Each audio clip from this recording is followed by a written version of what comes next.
All right, everybody. Hello, hello. I hope the day finds you warm and happy and blessed. This is our next chakra video. I believe this should be video 5. And as a note, please forgive me for the last video where I said it was video 3. That was a misnomer. That was actually video 4 in the chakra series, but it was about chakra 3, which was the solar plexus chakra. This is about chakra 4, which is the heart chakra.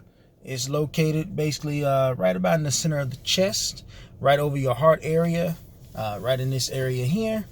And it is the color of it is green, is represented by green.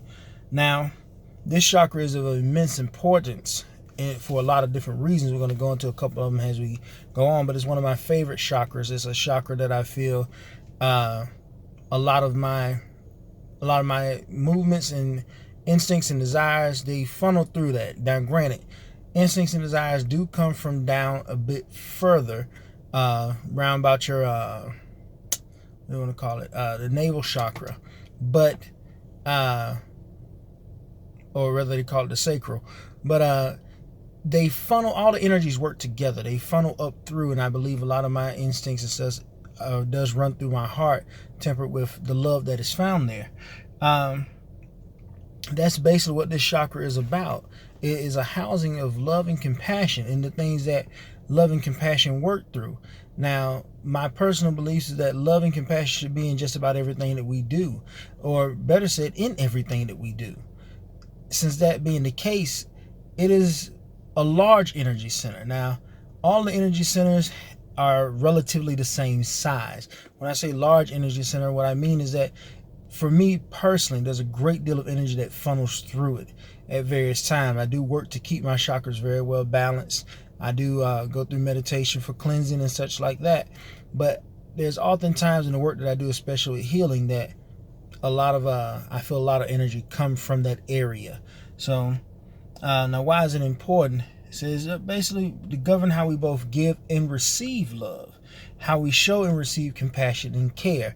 An out of balance chakra in this area basically shows all sorts of symptoms, including loneliness, shyness, social anxiety, being overly critical toward yourself and toward others. That's basically being extremely judgmental, holding grudges, the inability to give or receive love freely. Everything has to come at a cost. You just can't be compassionate just because. You can't love just because.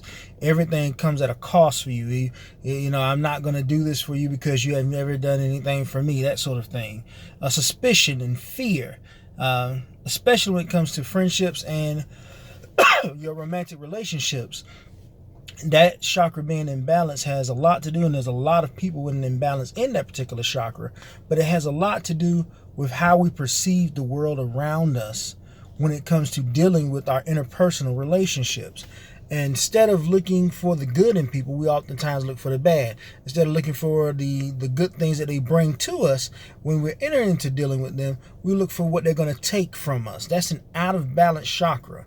Okay, that's an out of balance energy system. Your love is off. This usually happens because of hurts and relationship things and emotional issues that have not been properly dealt with.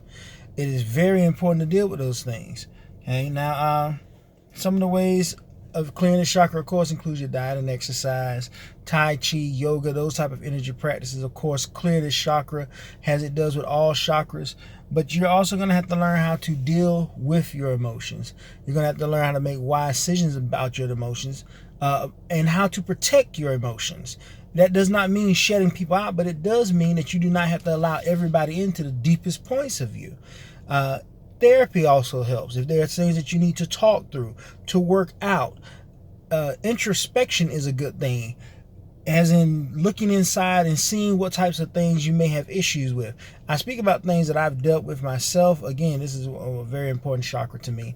And these are the things that have helped me in a lot of ways to rebuild that area, to build up that esteem that goes through that area, to find that worthiness so that I can see others as worthy as well. Everything that you are looking at in other people and you see them falling down on, you become very judgmental. We're not talking about an observation. Okay, we're talking about basically when you come in contact with somebody, like, I just don't like them. There's just something wrong with them. Oftentimes, not every time, but oftentimes, it's because there's a deficiency within your own self that is parallel or exactly the same. And it requires a great deal of looking in and being totally honest with yourself to break through. Love should be unconditional. Okay? Love comes unconditionally. That is the greatest source of love. The more unconditional love you can give, even within the marriage situation, even within your dating situations, and within your friendship, between your family members, the more unconditional love that you can give, the stronger that chakra is, the better the flow from that chakra. Unconditional love is not foolishness. It does not mean letting people use you. It does not mean allowing people to run over you. But it does mean that I don't require that you do anything special or specific except respect me in order to give you my love. And even if you don't respect me, I can still love you from a distance. Okay? Now, the organs that this particular chakra relates to are your heart and lungs, basically your cardio-pulmonary system. Okay? And it also has to do with your arms and hands. A lot of the things that we do to show love comes through our hands, down through our palms, or it'll come through basically when we embrace, when we hug someone. These are ways that we show love, an affectionate touch. That's why this chakra, the energy often flows down across the chest or down across the shoulders, into the arms, into the hands when working with healing, when working with even just trying to comfort somebody. Okay? Now, the element that it represents is air.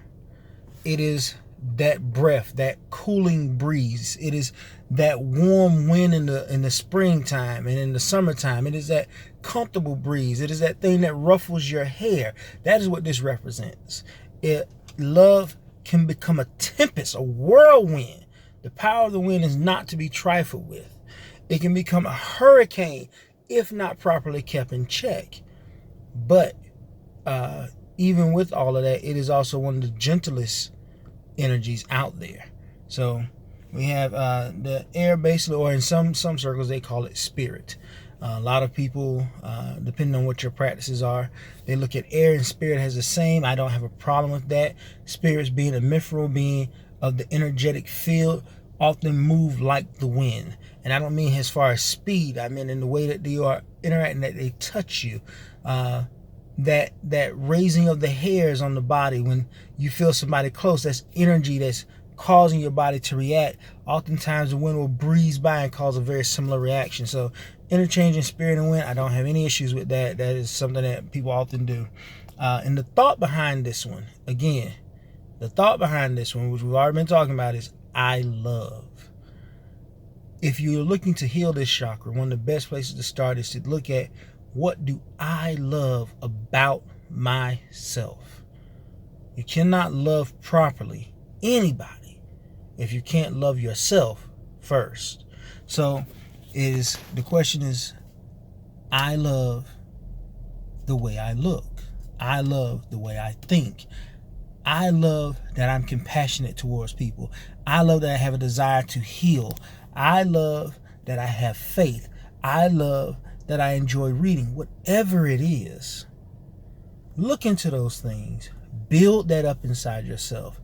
Build yourself a good, firm foundation of self-care and self-love with the thoughts of this chakra, I love. Okay, everybody be blessed. I'm going to go ahead and cut the video off now. We'll be back with video number 6, which should be about the throat chakra in our next video in this series. Be blessed.